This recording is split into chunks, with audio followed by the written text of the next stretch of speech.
hatujawahi kupata nafasi kama hii, na natarajia ya kwamba wiki hii ambayo itakayokuja mwezi wa Novemba, mwezi wa 11, itakuwa ni wiki ambayo Wamasai wote na wananchi wengine wote watafurahia kutembelea huku na kuona yale ambayo yatafanyika kuhusu mila yetu na tena wanyama wa pori. It's not just a Ma event.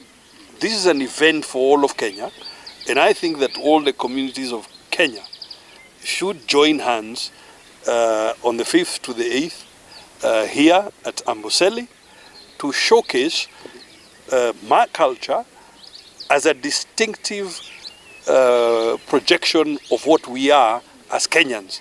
And we want to share authentic Ma culture to the people of Kenya and our visitors. We are going to showcase our culture. We are also going to showcase the possibilities of business in Kajiado, investment opportunities. And we will celebrate that culture together with the Kenyans who will join us.